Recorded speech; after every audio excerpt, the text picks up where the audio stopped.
never seen such hideousness in all my life. Listen to all this, Yeah, couldn't agree more.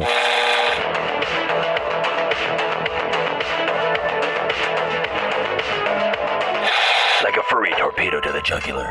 This is Honey Badger Radio. Radio with money.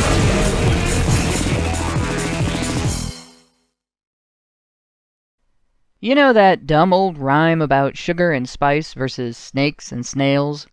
Well, apparently, feminists are made of broken records.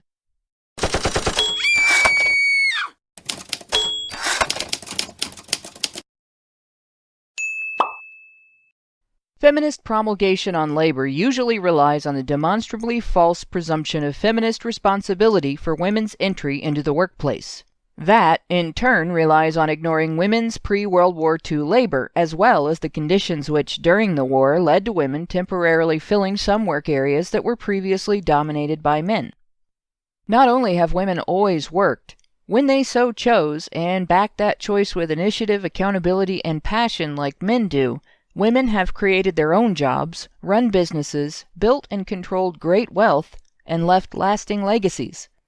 They were involved in the industry that transformed the American labor force from being mainly family labor and apprenticeship to wage labor, the textile industry. They were also involved in areas we now think of as traditionally male.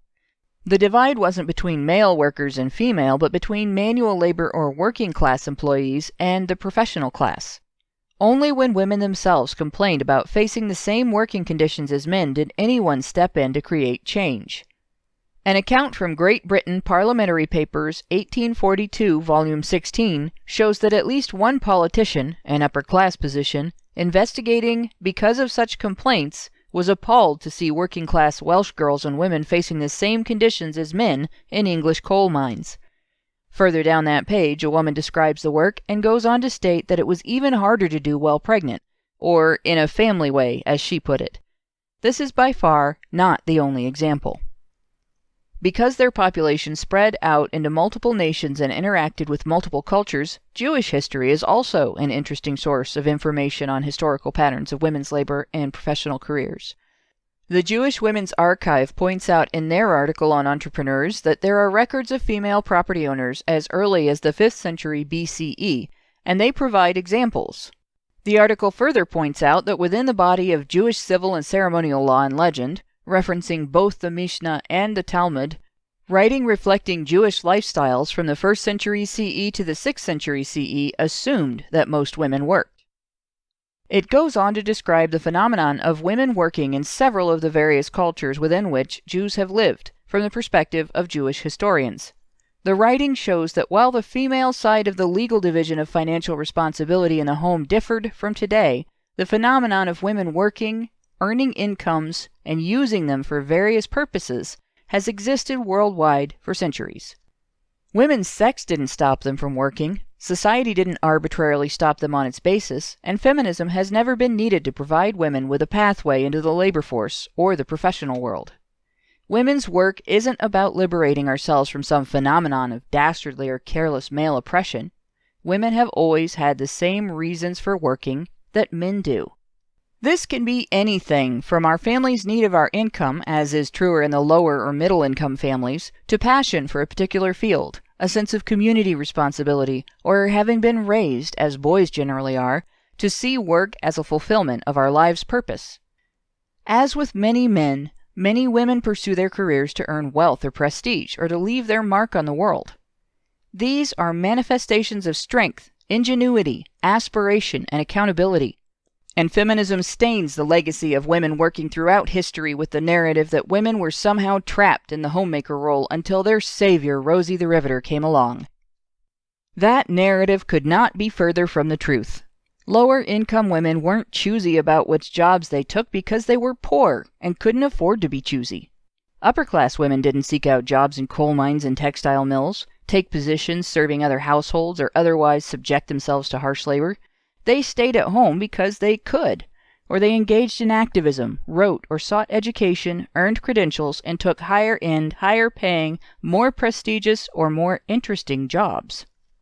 Rosie the Riveter wasn't about freeing women from anything. She was about women stepping up to fill jobs vacated by men who were drafted or volunteered to fight in the war.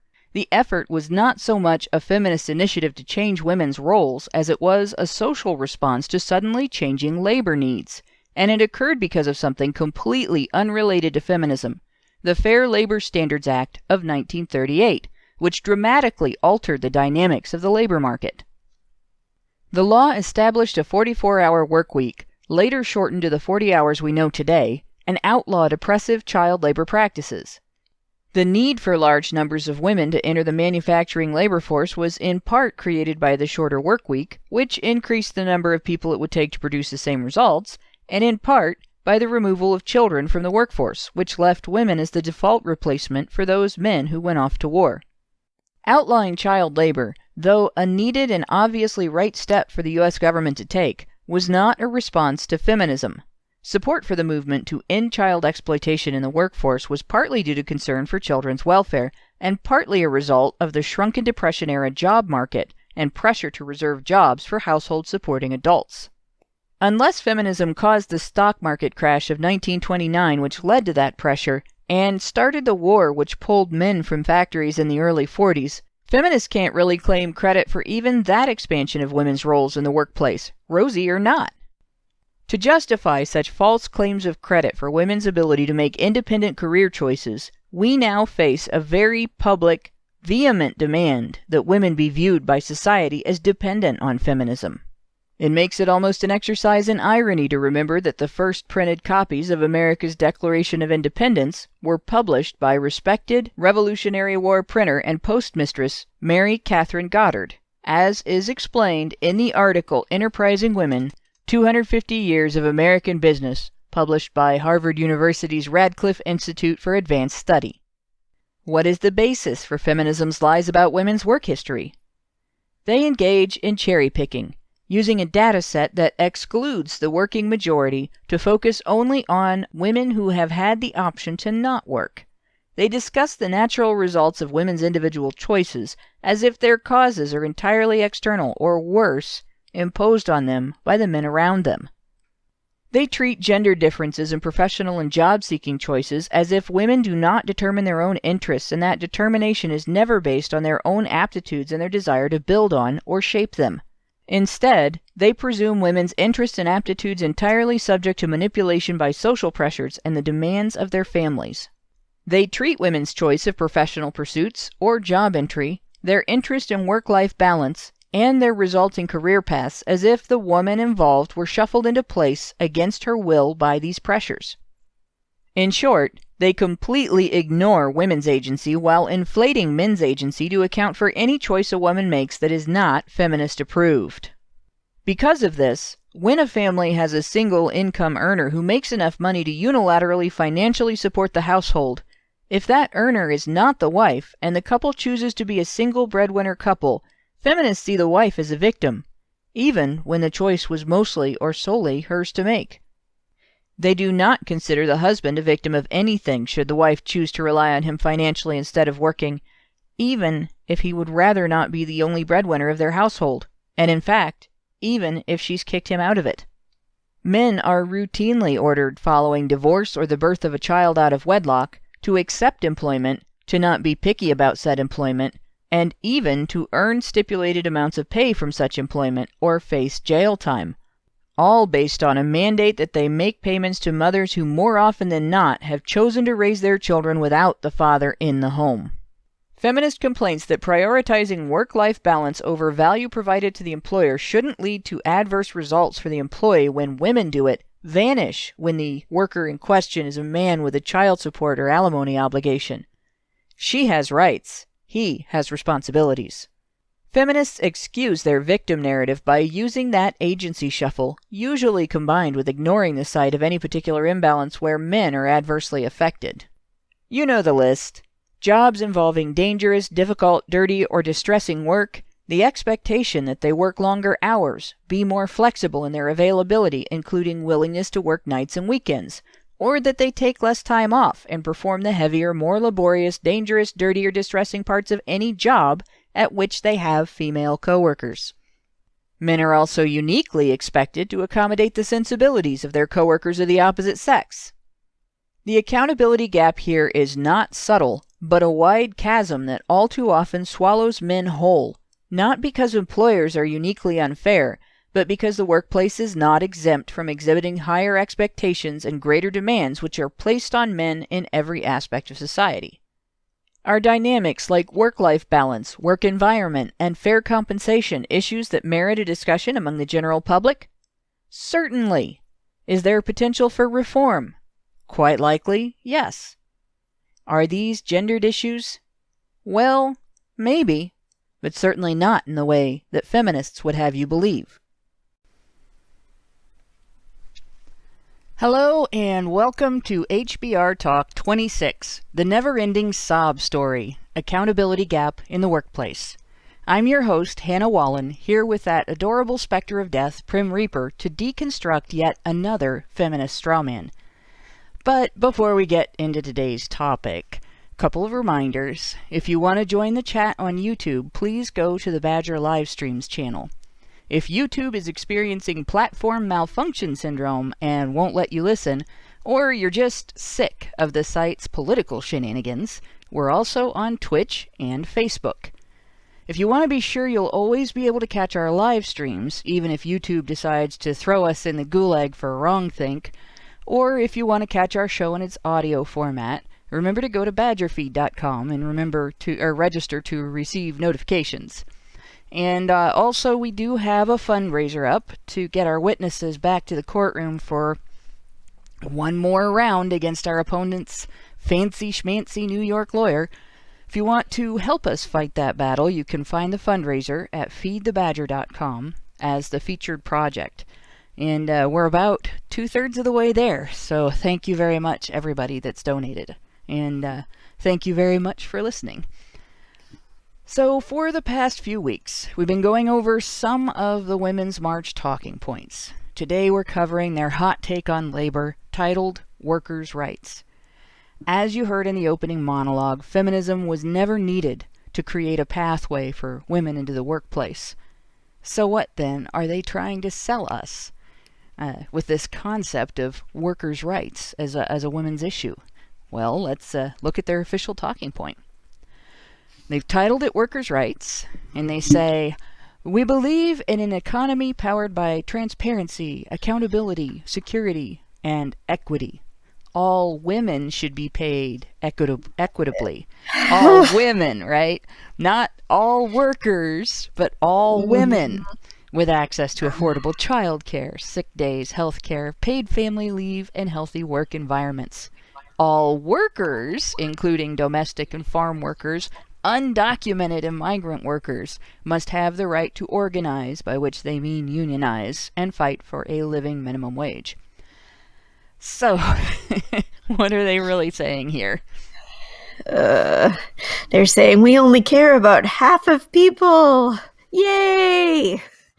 Because heaven forbid, like a single guy like my dad be able to go to work and have affordable childcare and everything else that he needs to support his family. You know, it doesn't matter. It's all about the women. Only the women matter. Work is a woman's issue. Apparently everything in the entire world is a woman's issue. I'm sure my bed sheets are a women's issue if we look at it the right way.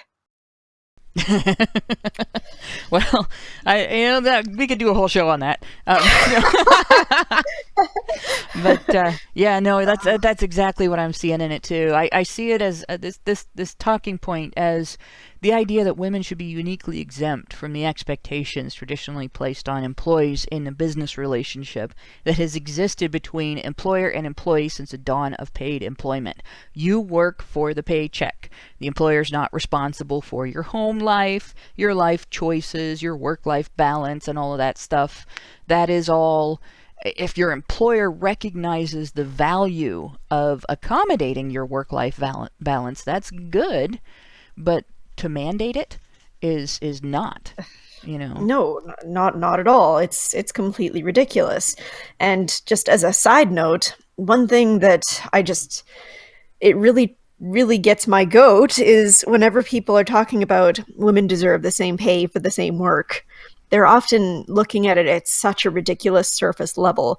They'll say, okay, this guy does the exact same job as I do, so we should get the same amount, without paying attention to the fact that maybe he has 8 more years of experience, maybe he has a more relevant degree, maybe he has a more extensive work history before this job that has given him more experience that makes him worth more to the employer of this position. Like, there are so many different things. It's not just a men against women thing. I would feel exactly the same way if it was a woman that had more seniority and more experience. Mm-hmm. It's not a gender thing, and the fact that they keep focusing on it like this is the main issue is just shows how shallow they're looking at this situation. Yeah, I remember some things from, I've worked at a lot of different jobs. I've done a lot of different things because I'm one of those people. I don't do one job. It's very rare for me to only have one job at a time.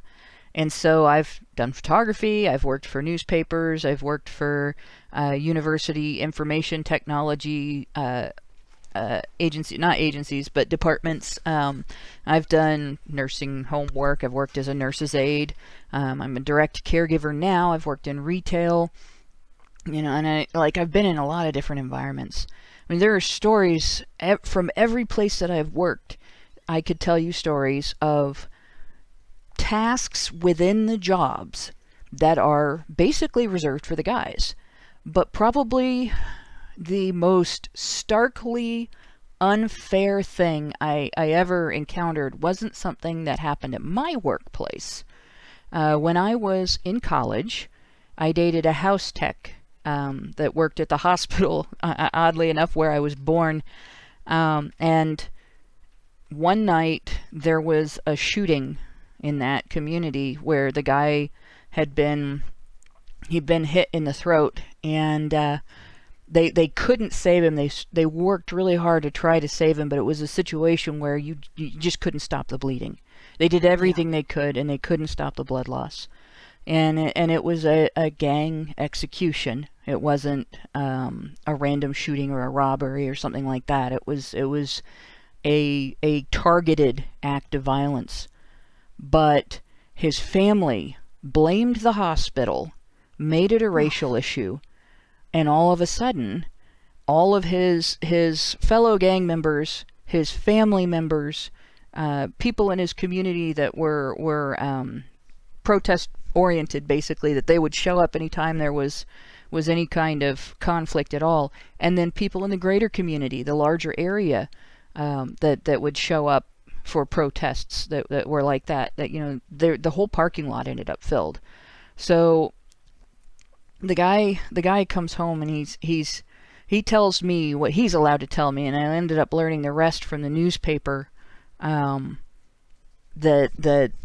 the rest of the details of the incident, that it was an execution, and that the shot was in the throat, and that the bleeding couldn't be stopped, and all the stuff that was published.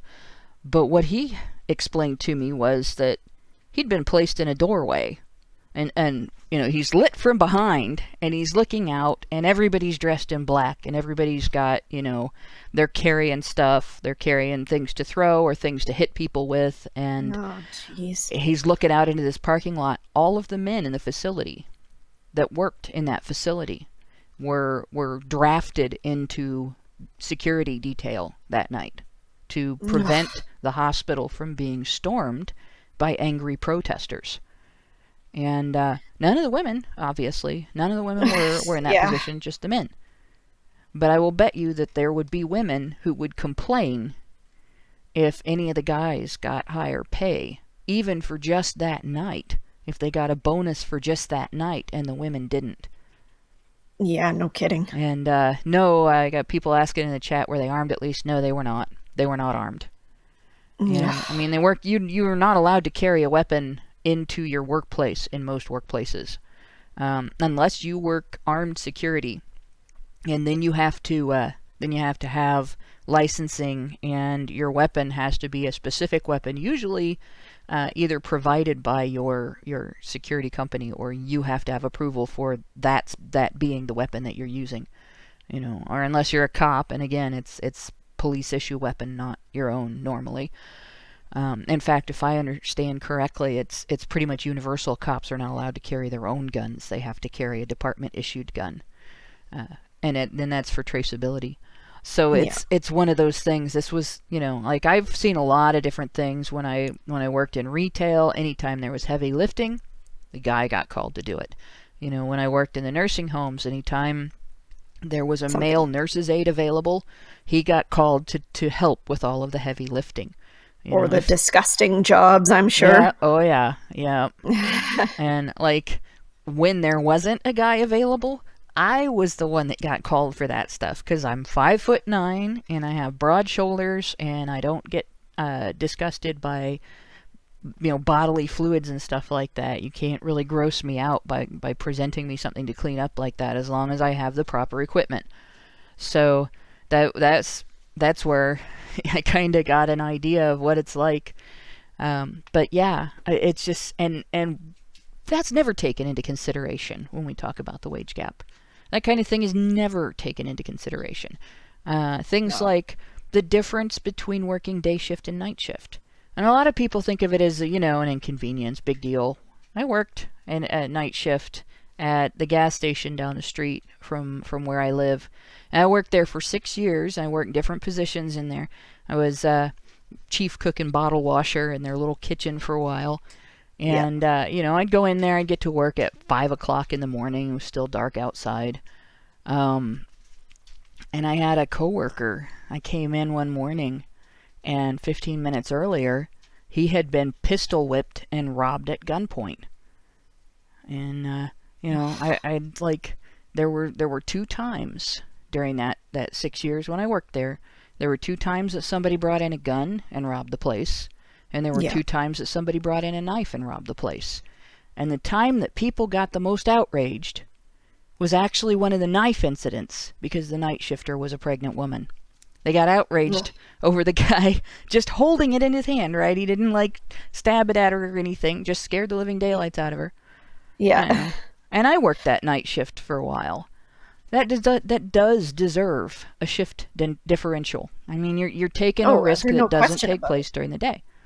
Yeah, but exactly. when there weren't women, working the night shift, when it was guys working the night shift, feminists would look at it as that shift differential is sexist, because the women are working during the day and the guys are earning more money. Yeah, well, I mean, hey, you want to take karate and go work the night shift yourself, go for it. That's what feminism is all about, right? Empowering women. Go empower yourselves. Do what the men want to do. There you go. You can do it too. That's what Rosie the Riveter said. You can do it. It's not that hard. And if only women had taken these jobs, then the men could be the ones to stay at home with the children just like they want, right? Except no, because then they'd complain about, where have all the good men gone? You've got yourself a lazy husband who doesn't want to do any work. Why are you supporting that lazy man that doesn't want to do anything? It seems to me that men can't really win either way. Yeah, I'm gonna because we've got a couple of them already. I'm gonna read a few super chats we have here. We got 2. 3 of them actually. Yeah. Okay, so French Honey Badger gave us $20. This one was relevant to the opening monologue. He says, child labor laws did not end child labor, and he is right about that. It still happened. But there are. What the child labor laws did was they dramatically altered what children could be made to do and at what age. But in any case, he says it only prevented teenagers from working, which satisfied the unions. The job pressure in the Great Depression was created by the state. They fixed wages and prevented layoffs. And yep, that is all true. There was also the issue, however, of the reduced number of jobs. And there was definitely pressure from the labor movement to set it up so that employers, see, you could pay children less. You could pay children less. You could pay minorities less. You could pay women less.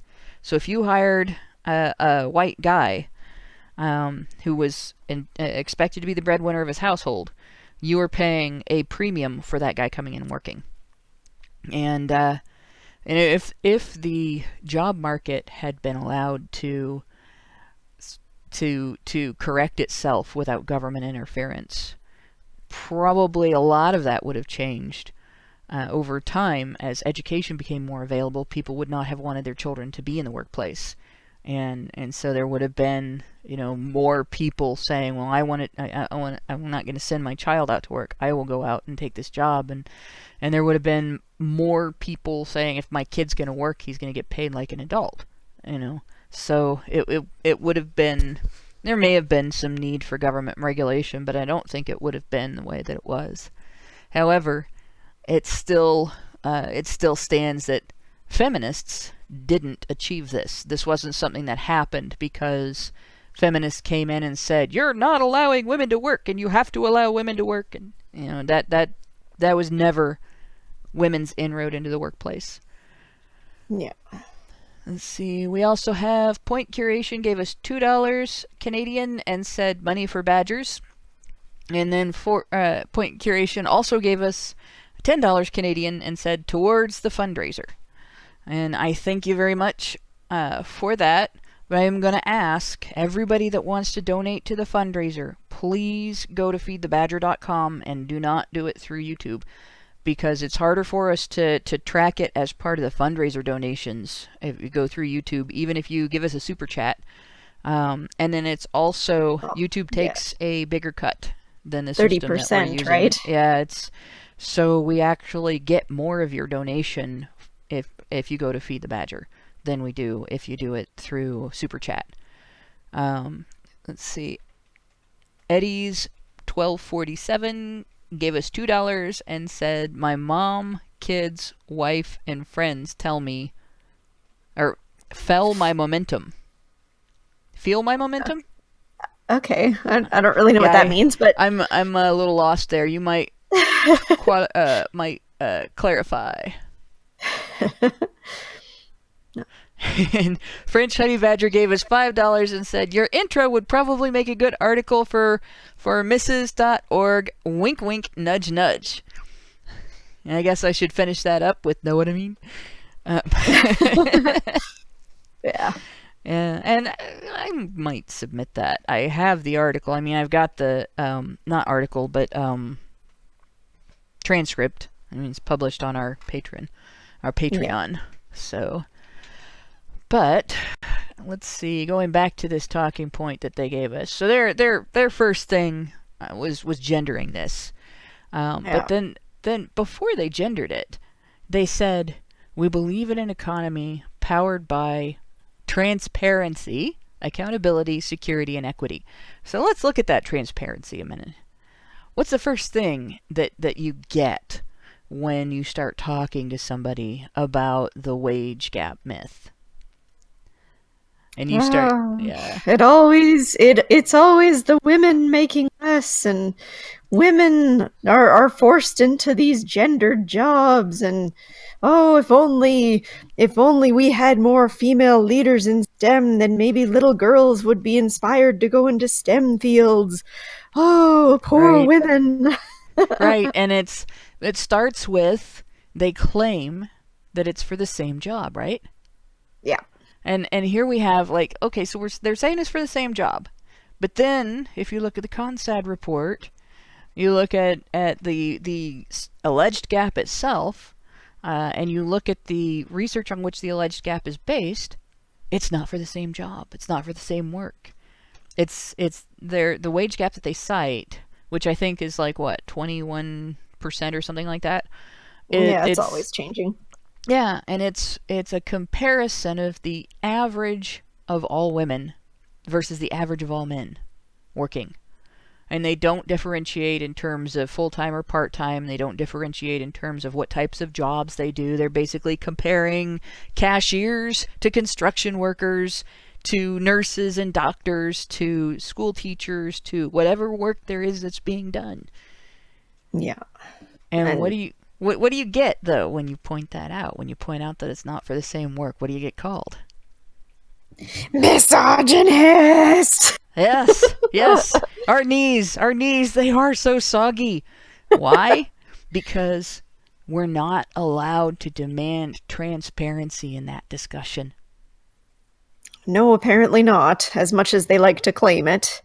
But you go to the lists of the highest paid jobs, and then you look at the primary amount of men in that jobs versus women, and then there you have your answer, and it would be so easy if we could just accept that, but no, it can never really be that easy, can it? Nope. How dare we examine the facts? How dare we examine the details? How dare we consider the possibility that there might be things that can be done to increase women's income that do not involve government mandates on employers? Oh my God, the horror. Or maybe that for a lot of women, having that higher to, like, in order to go into one of those high paying jobs, it's not worth it for a lot of women. Like, I could have tried to go into dentistry or something like that, but that wasn't what I wanted to do with my life. I knew that psychology wasn't exactly the world's best paying field, but it was something that I really wanted to do. And to me, that was more important. Yeah. And to a lot of women, that's just more important. And they act as though we're forced into making these decisions, but really we're not. Yeah, and the truth is, not only are we not forced into making these decisions, but the fact that we are not forced the way, even on the level that men are, because men do face a degree of accountability that women don't in terms of career paths. Yeah. And like, you look at my example, I spent a good decade just being a dipshit in terms of responsibility for myself, and I'm not gonna pull any punches there. It was completely an irresponsible person in my early 20s and so on. And my grandfather desperately wanted me to be a lawyer, and he was probably right. I probably should have gone to law school. I wasn't accountable enough to succeed at law school at that time. But if I had been, and I had applied myself to the best of my ability, I might be a kick-ass lawyer right now. Yeah, then you could talk about. Then you could talk against Chu, right? Right away. I think we've got the best representation we could possibly have. But the fact is, I earn more than minimum wage, but I don't earn what a lawyer earns. And what I do is very worthwhile, and I'm very glad to be doing it. And I'm very proud of the people I work with and what my organization is doing. And that's both of the organizations I work for. So I'm not unhappy that I didn't end up becoming a lawyer. But if we're just talking in terms of the wage gap myth, my experience of this alleged wage gap is my own fault entirely. And if my goal was only about money, well, then I screwed myself over, and that's just the way it is. I'm not going to pull any punches on that either. And I am privileged to have the condition of not being judged for choosing to take a job that by itself would not support my family if my spouse was not working. Men do get judged for that. There's your accountability. Yeah, for sure. And like we had already mentioned earlier about how if women stay at home and look after the kids, then, wherever feminists aren't calling that male oppression of female agency or whatever, it's considered relatively normal outside of that. But if a man chooses to stay at home, then he's called all kinds of nasty names for that. He's called a deadbeat father. There's this kind of expectation that men are always the ones who are supposed to be supporting their wives and children. Whereas if they're staying at home, even if the wife is making more than enough money to support them, even if it's far better that the children have their father looking after them than being in a daycare, it doesn't matter. There's still that stigma against him. Yeah. And not only does he face that stigma, he faces, under some circumstances, he faces legal action. If his wife doesn't want to be part of the family's breadwinning, if his wife doesn't want to have to help support the family, there's the potential for divorce if a guy doesn't earn enough money. The other thing is, if divorce happens and he doesn't earn enough money, then he can face a judge ordering him to earn more money. You know, and my husband went through that. He was ordered to earn more money. He was given an order based on imputed income and told that if he couldn't keep up with the payments based on that he would be imprisoned or he would lose his driver's license, or a number of other stupid ways that they address child support that actually hinder people's ability to work. Yeah, because that'll really get more money into those children's hands if he goes to prison. Yep. Good job, legal system. You make so much sense. Oh, and take his driver's license so he can't actually get to his job, because that always helps. But yeah, and so we have this statement on transparency, accountability, security, and equity. Men don't have security on the job. Men don't have this idea that their job is always going to be there. They are accountable to their employer. They want to make sure. This is something that I don't think a lot of people realize this, especially like where I worked in retail. You get a lot of employees that treat their employer as an evil overlord. And the reality is the health of the business that you work for, the financial solvency of the business that you work for, the success of the business that you work for is your job security. Yeah. And but like you mentioned security, like for crying out loud, men don't even have security for a decent meal if they get out of work. Like where I work right now, if a homeless woman and her children call in, I can pretty much guarantee finding them a decent meal. If a homeless man calls in looking for food, saying, I can't find food anywhere because they're all targeted towards women and families, what are we going to do for him? There's not much that we can do. A man doesn't even have security towards a guaranteed meal compared to women and children. Like, talking about equity, let's focus on that inequity. Yeah, that is a huge inequality right there. And that's another thing. I never have had trouble obtaining a job. And part of the reason is employers are incentivized to hire me because I'm female. And I don't generally come with the potential baggage of having to owe a child support debt. Employers are not incentivized to hire men. Even when they owe child support, employers are not really incentivized to hire them. And having a garnishment means that the employer's accounting department or accountant, or the employer himself, if it's a very small business, has to deal with that every time they issue a paycheck for that employee. And that's pain, you know. So once again, you know, this idea of equity and security, it's not a gendered issue in the way that feminists think it is. Yeah, no. And it's just so short-sighted and so unempathetic to see it that way. Like they have no empathy towards men, and it just boggles my mind. I don't know how more people don't see it. Yeah, I wonder what they think, really what they think an economy powered by transparency would look like. I suspect they want people to not have the right to privacy when it comes to their pay rates. They want everybody to be able to find out what everybody else is paid, including. And there's been a push for among feminists for the Pay Equality Act. I can't remember what it's called, but they want to have the government tell employers what to pay various positions in the workplace. So if a government entity or a jury or whoever is going to be in charge of the decision making on this decides that the cashier and some other non-cashier job, maybe a shift manager, maybe a somebody that works with sharp stuff in the deli department, that their jobs are equitable, that their jobs are similar enough and the amount of work is similar enough that they should be paid the same.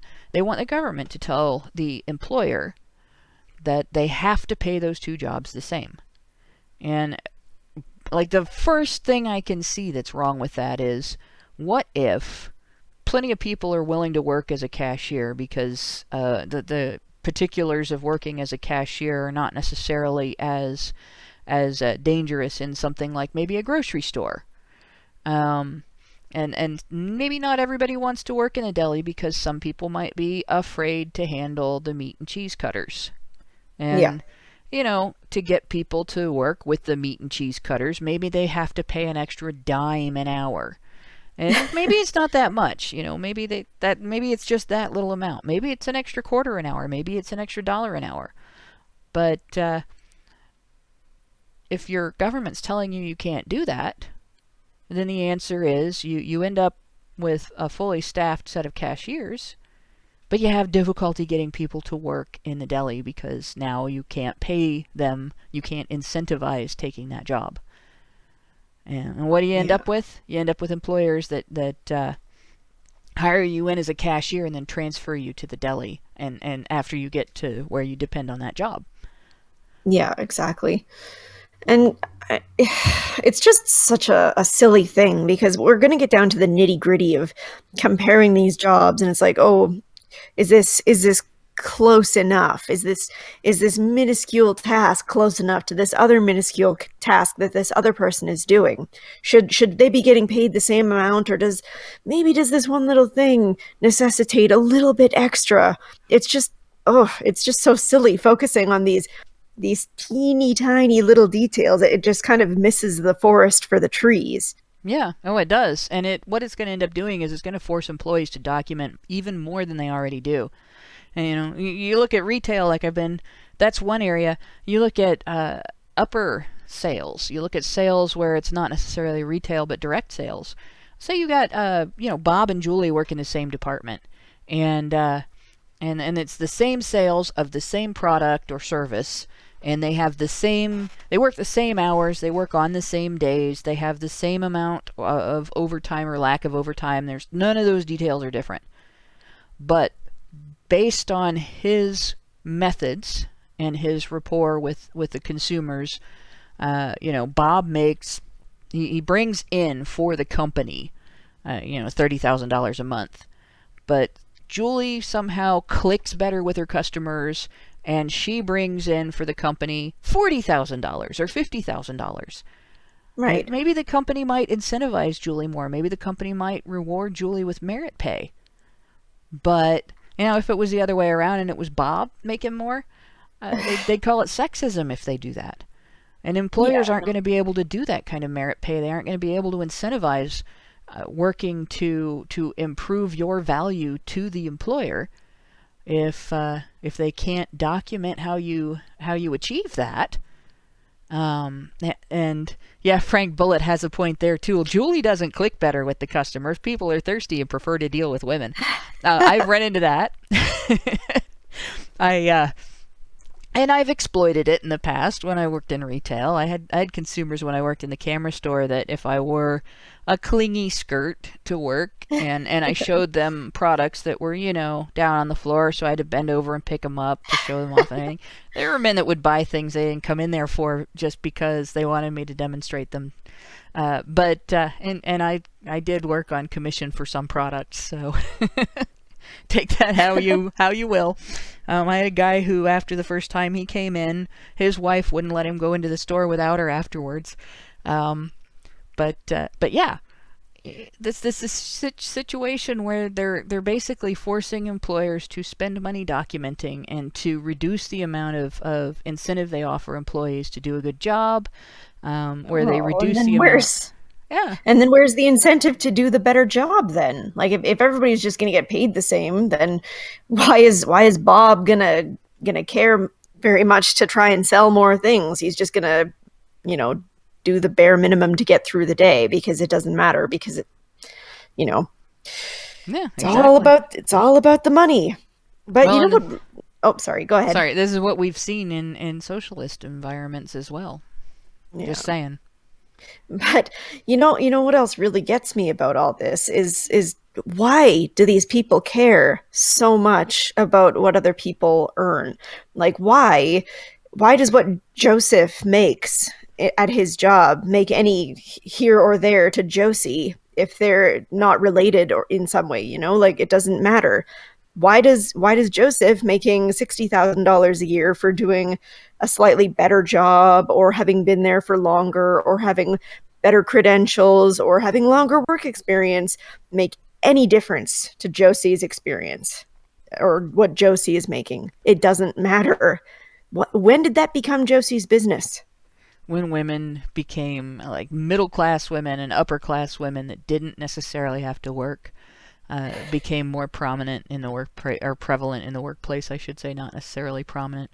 Yeah. And men do compete for wages. Men compete for success, you know, and that competition is the difference between men and women in the workplace is you have men who will strive to do better because the other guy has had more success.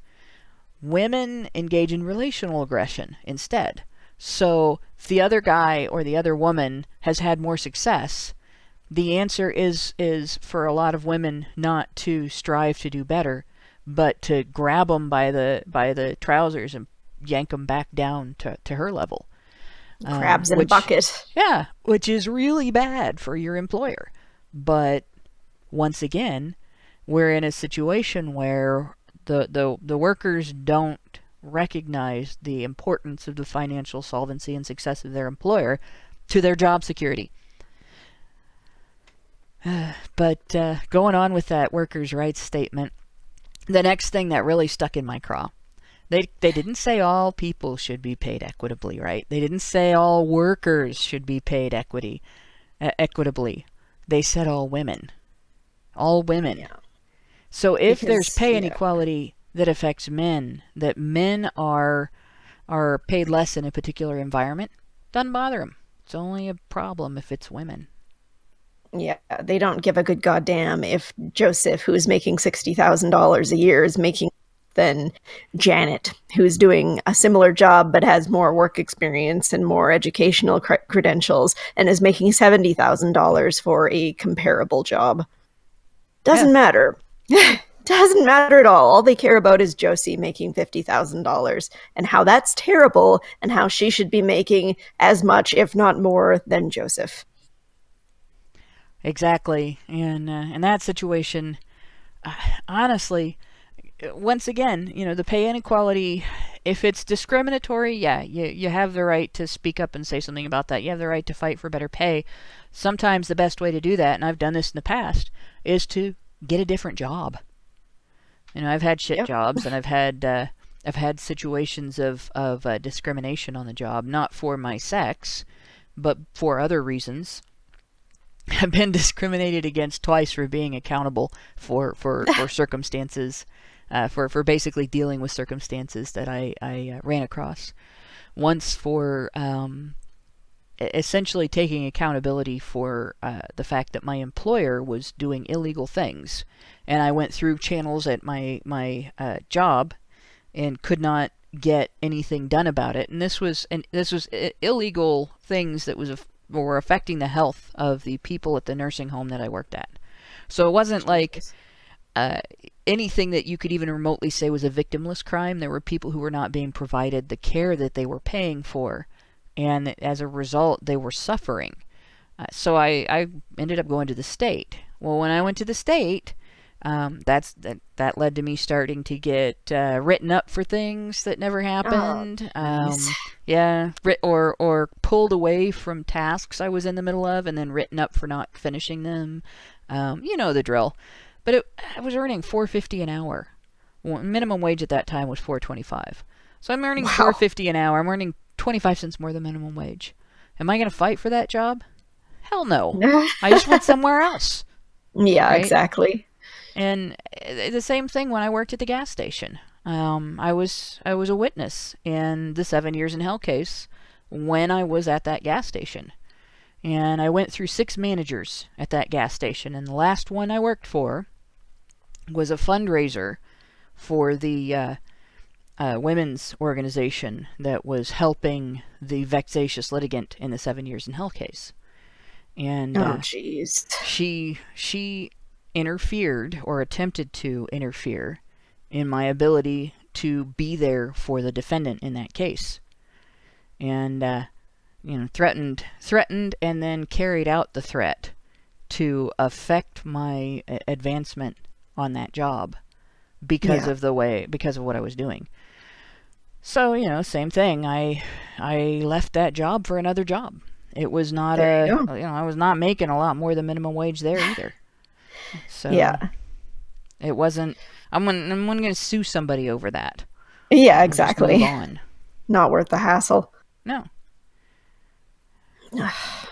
But yeah, it's just there are so many things about the whole thing that they're just not looking at it in a lot of depth. They're saying this guy is getting $1 and this woman is getting 78 cents, and they're not looking any deeper than that, even though, as we have discussed for the past hour, there is so much more to be concerned about with that. But they don't care. All they care about is this guy with the dick is making more than this person with the vag, and that's the problem. That's what it boils down to.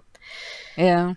And if we go through with the rest of this, we look at this, when they talk about access to affordable health care, sick day, or child care, health care, sick days, paid family leave, and all that, those things, those were not much of a part of the workplace at all until we started seeing women. Men didn't get those things, years ago.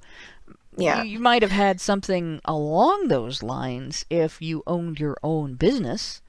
If you ran a family business, maybe not health care, certainly not paid family leave, but you would determine your own work environment. And, well, back in the days of mostly family businesses, you had your kids working with you and learning your trade. So, there was your child care. One of my dad's 2 jobs did have childcare available, so that was a nice thing. But the other one, he would have to go to work at 3-4 o'clock in the morning, and then he would have to take me along and have me sleep on the couch in his office because we couldn't afford childcare. That would have been really nice if we'd had paid childcare. It certainly would have been helpful, and not just because he wasn't a woman, he wasn't my mom. I'm sure my dad would have loved to have had that extra security so that he didn't have to worry about carting a 2-year-old girl around. Yeah, it would have been nice, but it's one of those things that just because something would be nice doesn't mean your employer's responsible for it, does it? Yeah. And that's something that, those ideas come along. Now, you had upper class women entering the workplace after the workplace was made safer, after the Workplace Safety Act was passed. You had women were more likely to take some of these jobs once there were safety standards, once there were circumstances where they were working less hours. They weren't working 16-hour days, they were working 8 or 10-hour days. This is basically a situation where they didn't evolve with the workplace. So you had the poor women who worked in textile mills and coal mines and shit like that would recognize the fact that when you start making these demands of your employer, what you do is you affect how much your employer is going to budget for individual employees. And if they have to budget more for each employee, they can't budget for as many employees. Or they may not budget for as many work hours. It doesn't change. It doesn't necessarily change the employee's situation for the better if the employee's job gets eliminated so that the employer can pay somebody else more money or provide health care, child care, increase their sick days and so on. But even if they want to go in that direction, then they still shouldn't say that it's a woman's issue, because these things would clearly help a lot of men just as much. It would affect men as well. Yep. And, that's with the Family and Medical Leave Act that was passed here in the United States. We have you can get maternity leave or paternity leave approved under FMLA. It's not paid, but it is. Your employer can't tell you you can't take that leave. You can get leave to take care of a family member. It's not paid, again, but your employer can't tell you can't take that leave. If you have sick days, you can use them. If you're smart and you plan for your childbearing instead of just doing it by chance, you can save up for so many days off for your sick leave. There's a lot of things that people can do, especially at the higher end of work environments, that there's not necessarily a reason why all employers should have to pay for these things. But women can be very short-sighted about stuff like this. And a lot of it is because, once again, a lot of the upper-class women didn't evolve up in the workplace. Their family history of women working didn't evolve along the lines of workplaces that would be bankrupted by stuff like this. Yeah. And I mean, like, of course, there is that whole aspect that you just brought up, like the whole childcare thing. Like, a lot of people say, oh, if only men would step up and take off time to care for the kids so that the mother could work instead, maybe then she wouldn't have to put off her career. But it's not always quite that simple, though, because I mean, a lot of times women are recovering physically, especially if they had to do like a C-section or something like that. Women are able to breastfeed, so it's a lot easier for them to stay at home and be able to care for the children that way. Like, there are physical reasons why it's more likely a lot of the time that women will be likely to stay at home, not to mention like the concoction of hormones that mothers often get when giving birth, that sometimes fathers just don't form that attachment for many months. And I mean, even sometimes mothers don't, but it's more common that mothers will form that attachment early on. And there's just a lot of reasons. And when women stay at home to take care of the children, they wind up losing a lot of time that, I mean, I guess their husbands, the male counterpart, just wouldn't wind up losing in that case. Yeah. And so then they fall behind, and that costs them work experience.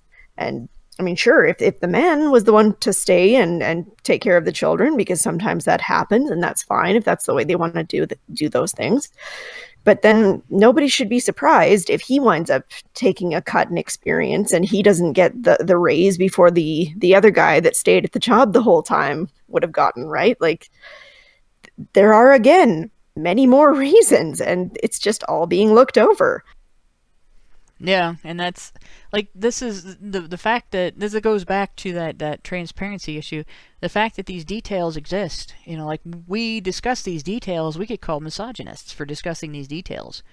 Male supremacist, actually. We get called male supremacists for pointing out that, of all things, when you make a choice, that choice may have naturally occurring results. And if it has naturally occurring results, those naturally occurring results do not make you a victim of discrimination by somebody.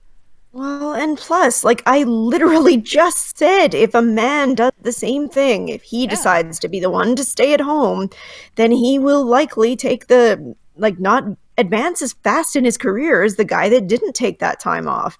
Yep. It's not about men or women being better. It's about men more often making different choices, women more often making different choices, and that's okay. It's not some patriarchal conspiracy theory. Yep. So what we have here in this argument, essentially, is feminists arguing that women's employers are uniquely responsible for the natural results of a woman's life choices, including family planning, division of responsibilities in their homes, pursuit of career path, and personal expenses. And that's like men are not expected to get the same benefit. They don't expect men to have the same, results, and they don't expect employers to give men necessarily the same concessions. This is supposed to be uniquely for women. And what's that going to do as far as making women an attractive prospect for hiring? It's not. Yeah, like you think about this. I got candidate A and candidate B for this job, and this job is one of those jobs that I'm going to need the employee to create a financial value for the company. Maybe they're going to help me in the process of manufacturing something. Maybe they're going to market something. Maybe they're going to directly sell something. Maybe they're going to build something or tear something down, whatever. But they're bringing in money as an employee, and maybe they're providing a service. And I've got one employee that is going to provide me a consistent long-term return on my investment by consistently being there, by having a degree of dedication to the workplace, to the career, and by advancing consistently due to the consistent presence.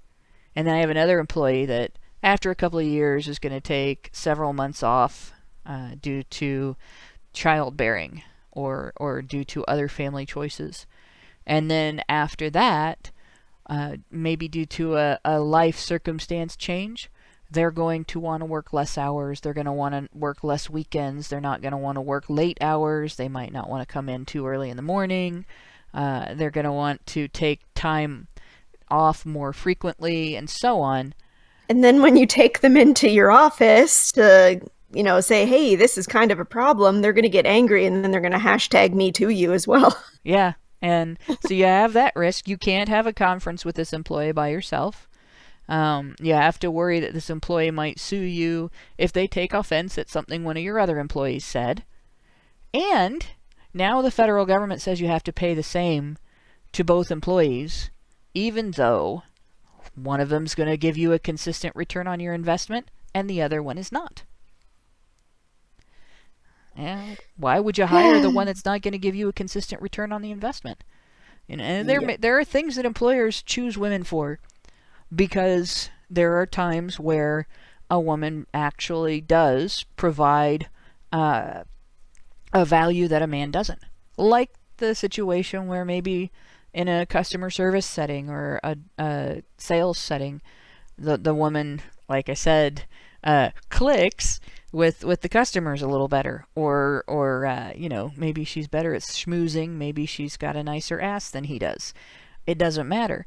And there are times when women are hired not because they're going to provide a consistent return through their work hours and so on, but for other reasons. But if the employer can't count on her, and if being unable to count on her doesn't mean that she takes a pay cut, then that's going to end up outweighing that other incentive. So this idea, what these feminists are fighting for, might actually end up costing women jobs. The next thing you'll see is them fighting for it being considered discrimination if an employer doesn't have the same number of men and women working in the workplace. They'll pretty much have to. Yeah. And the last bit of their talking point. This one is just, they basically declared illegal immigration a feminist issue here.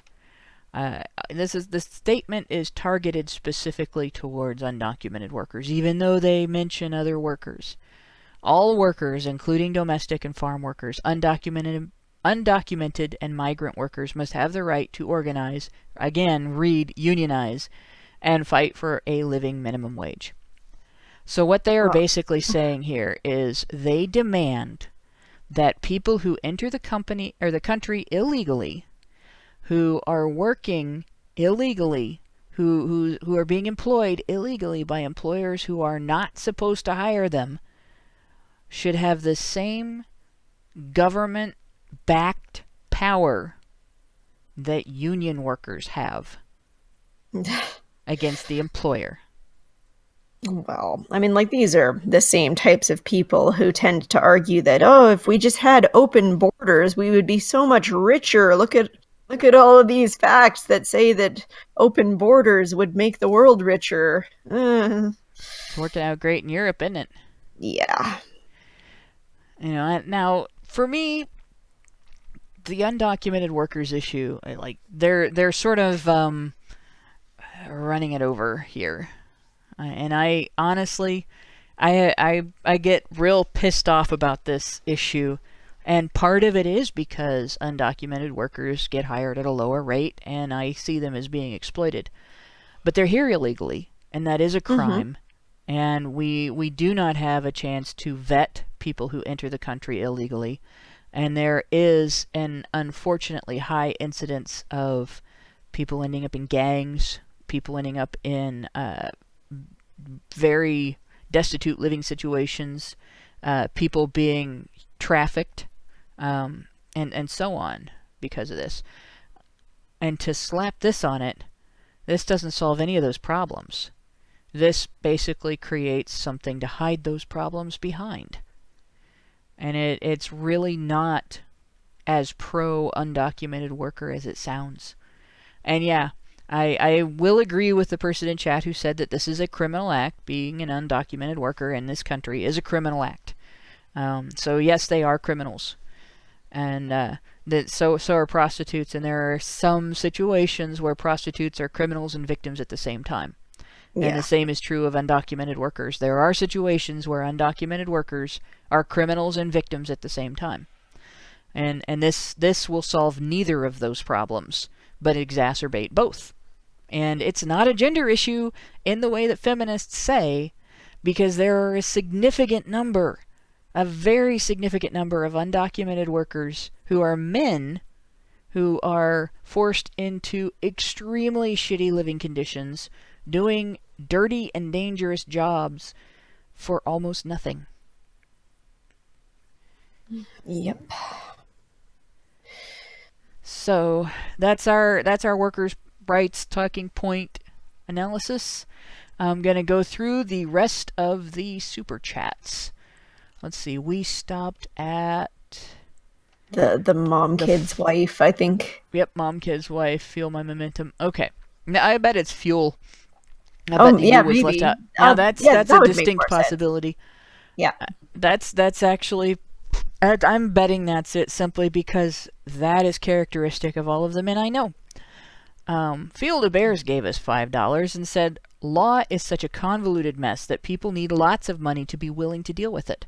Also, socialism always ends in starvation and genocide. We have to say that every show, guys. Socialism always ends in starvation and genocide. And unfortunately, that's only half true. So, socialism always results in starvation and genocide. But even after starvation and genocide, it unfortunately doesn't always seem to end. Yeah, just kind of keeps going. Yeah. Pony Toms gave us $2 and says, men are bad for overworking and not working. Yeah. Yep. Men can't do anything right. Ultimate catch-22. Damned if you don't, damned if you do. It's about time to say, damned if I give a give a care.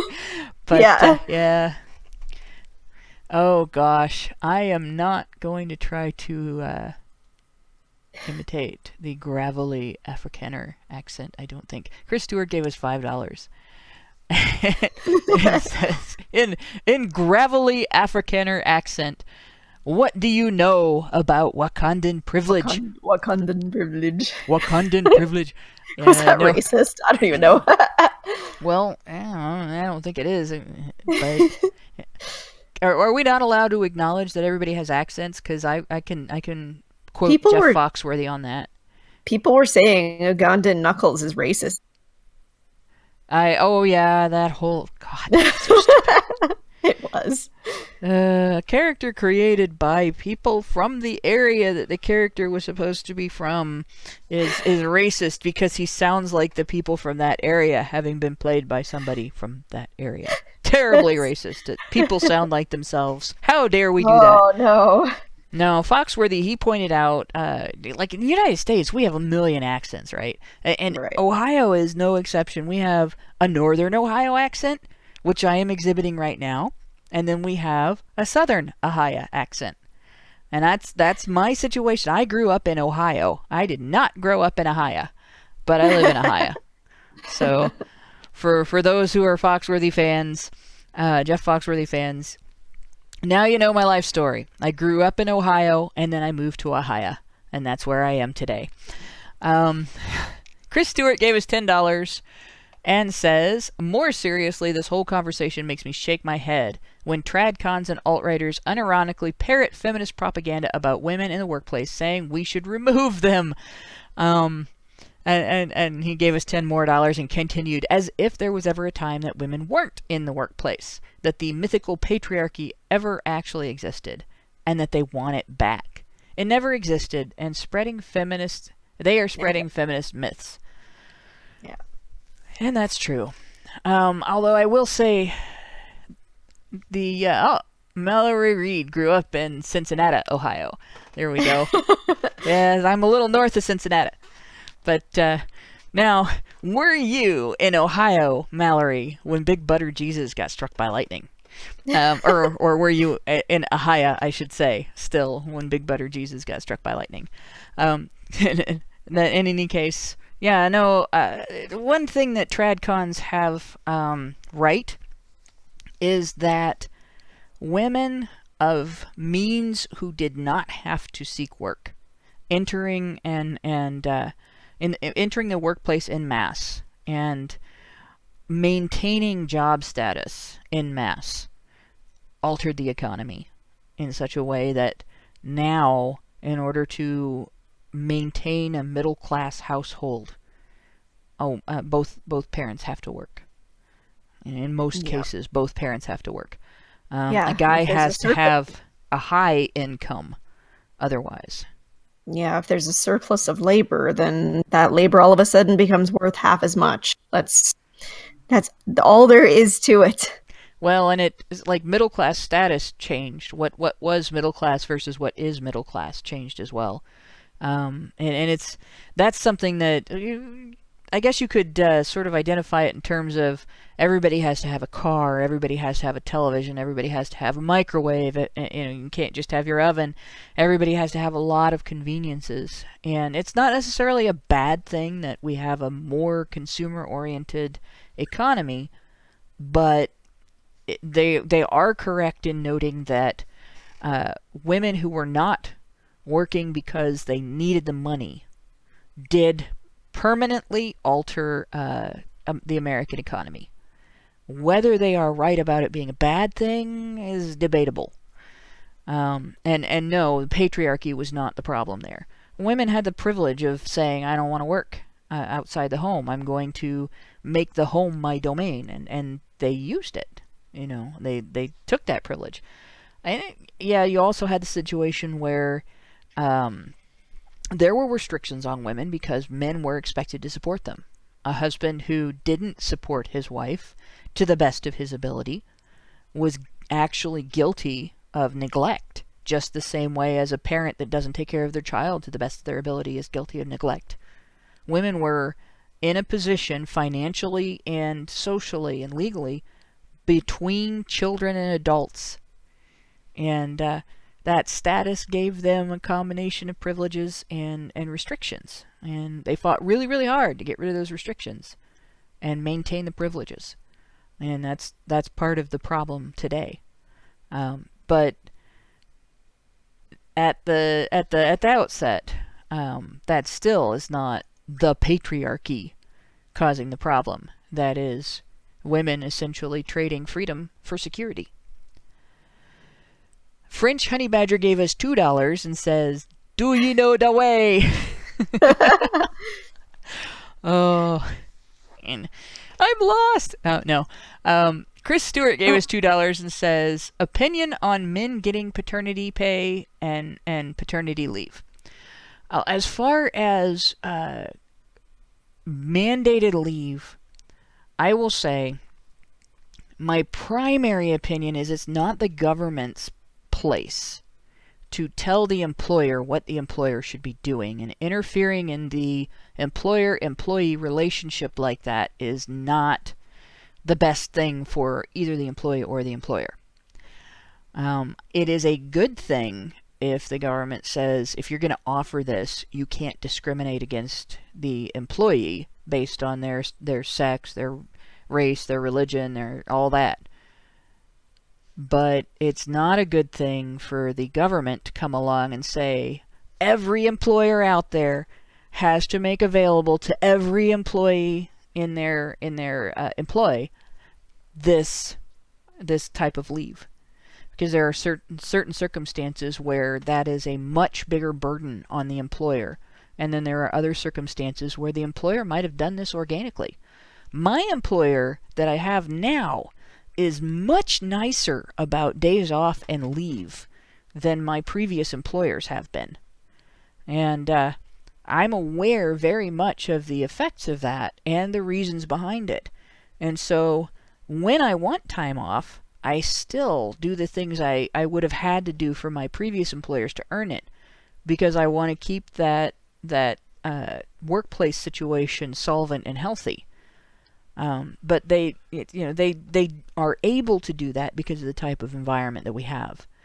And if it was a different employer and the government came along and said, well, these guys do this and it worked, and it was an employer where they didn't have the staff or they didn't have the circumstances, and having employees take the amount of time off that I take off from work, and having them expect to be paid for it, or having them expect to not have to make up for that time by taking other shifts when other employees want time off, that could actually be very damaging to some employees. When I worked at the gas station, we had a staff of like 6 or 8 people, maybe 15 total actually, between all 3 shifts and weekdays and weekends and the management. But I mean, there were never more than 3 or 4 people in the store tops, and there were a lot of times when there was only one person in the store at a time. And we might have 3 night shifters cover the entire night shift schedule for a month. So if one of them all of a sudden decides they need 2 weeks off straight, or they want to go on maternity leave, or they want to go on some other family leave, you just lost 1/3 of your night shift. That's it's a much bigger deal in that environment than it is in an environment where you have a staff of dozens of people that can be interchanged between departments or sections of a larger workplace. So I'm all for employers exploring those options and doing what they can to incentivize their employees to provide them a great value. But when you have the government turning around and telling companies, you must do this way regardless, you end up creating problems instead of solving them. Overall, I think that it's good to have that kind of leave equally for men and women. And I know that this is going to be misconstrued the wrong way, but I'm going to say it anyway. I think that if we don't start having at least a couple of more incentives to start for people to have children, I think it's becoming more and more difficult for people to afford children, first of all, and becoming more and more infrequent that people even want children to begin with. And I think that unless we start providing more incentives, then more and more people are just going to not have children. And I know that a lot of people say, "Oh, that's good. We're overpopulated," but actually, the world population is only going to continue to grow so much more. They think it's probably going to reach a leveling off point, and another point in that is that our economy is probably going to have a suffering eventually, like Japan is suffering because there's not enough people to replace the rapidly aging population, and then we're just going to have to keep importing people from other countries, and I'm not sure that that's necessarily the best choice, but that's just my view on it. I don't necessarily think that that this is something that we should mandate now. Every job must have, but I do think that it can be a good idea for some reasons. And I think a lot of this stuff happens organically. I mean, you get a situation where you have a good job market, a really robust, healthy job market, and in potential employees, job seekers can actually shop around and in a lot of cases take their pick of what job they want. Employers are going to be more likely to offer better incentives, especially, like my employer, as one of the reasons that they do what they do is because it's hard to get people to do a job like I do. I'm a direct caregiver for intellectually disabled adults. It's hard to get people to do the job because people are intimidated. They're afraid they're not going to be able to do it right. And then it's also hard to get people to take a job like this without paying them more than you can pay for a job like this, because there's not enough, there's no profit in it, and there's not enough of a, like, this is a disability thing, so there's not enough of a funding for it, even with charitable giving and everything, to enable an employer to just pay a lot of money for that.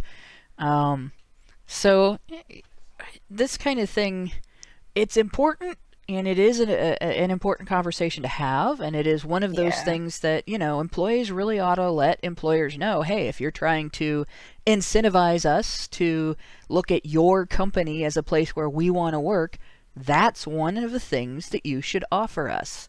And if employers are able to do that, you can bet they'll consider it. So that's capitalism. That's how it works. Yeah, of course. So, but bottom line, if that sort of thing is going to be offered, it must be offered to both people. Because to give women all of the privileges and to say men, no, you don't get any of the benefits, then that's just not cool. Right. And what you'll find is you won't necessarily see every guy out there taking a bunch of time off, because they still want to have that advancement. You'll see guys that need to using it. But going on to the next one, let's see. There's one more. We did pay paternity leave. Oh. And Chris is a sweetheart. Chris Stewart gave us $2 and says, Hannah is best girl. Prim is a close second, though. I think Prim is cuter, though. Oh, and that's why Hannah makes a wage from this and I don't. And that's an awful wage gap. Yeah, I should totally rally for this. This is death rights. Yeah, I make a wage for this because I do the opening video and everything. I'm just teasing. Yeah. I would feel bad even. I just do this because I like to do this. Yeah, well, and I did that for 3 years. It's important. It's important to talk about these things. It is. French Honey Badger gave us $5 and says, you won't incentivize people to have children and take care of them while the state sells future children for current consumption. That's another thing. What she was talking about, what Prim was talking about with reduction in new children and everything, the reduction in new births, there are problems with that people don't think about. For instance, when the Social Security system, which is a giant pyramid scam, began, it did not take several workers' wages to create enough of a buildup of funds to support one retiree. When I think I was in high school when it reached, maybe I was in college when it reached 16 workers to one retiree. And then by now it's probably more like double that or triple that. And that will continue. And for a number of reasons. We have inflation. We have the money is getting used faster than it's getting put in. It is a giant pyramid scam. And we have people living longer. We have healthcare expenses increasing because we are capable of doing more things in terms of healthcare.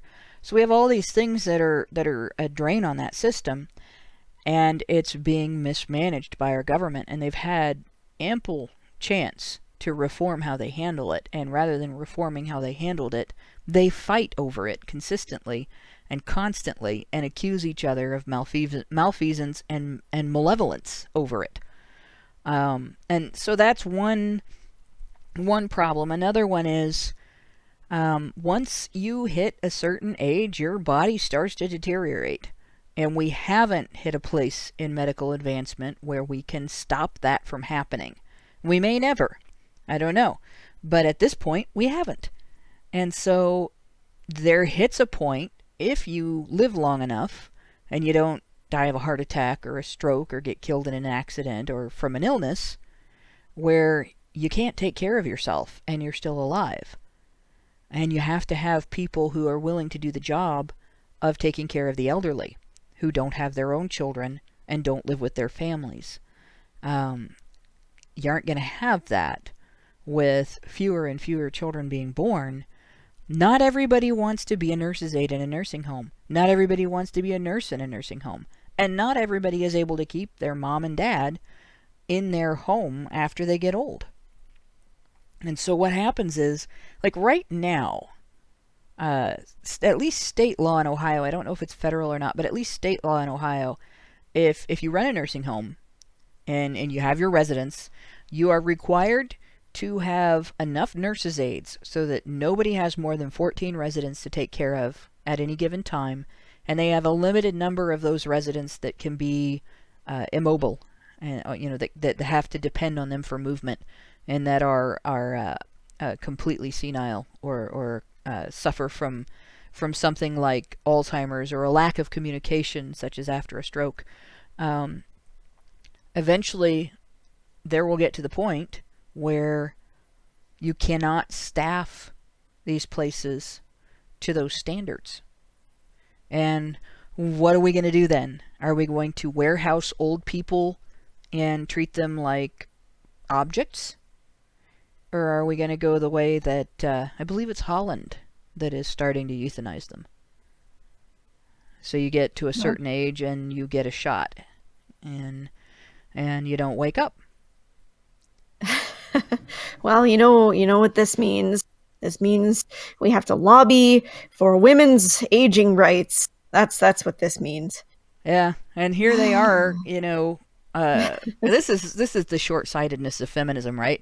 Abortion is a women's issue, right? And what does abortion do? It takes out a huge number of those future workers, those future civilians that might provide care for their parents in their old age, or who might go to work in nursing homes, who might go into the healthcare industry for other reasons. Maybe the person who might discover how to slow the deterioration, the bodily deterioration process. So now there's that number of children not being born. And who lives longer out of men or women because of, among other things, the workplace death gap, and of course the stress gap? That would be women. So more likely than not, if we end up in a situation where where we go into a euthanasia society, it's going to be women that are going to be getting euthanized more often than men.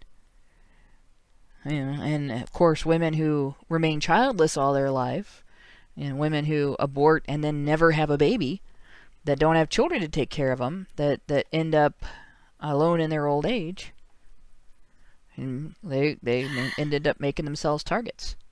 And it's not something that anybody should gloat over. It's not a gotcha moment or anything like that. It's just an example of extreme short-sightedness. Yep, as usual. And yeah, advertising has a very valid point here, because women work less and die older. Mm-hmm. And that's it. So let's see, we have one more. Some dumb jerk gave us $5. Oh, that's an awesome name.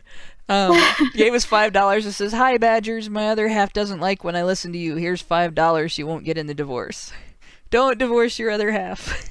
And hopefully she doesn't divorce you. Clean your room, work at your relationship. But thank you very much for the $5.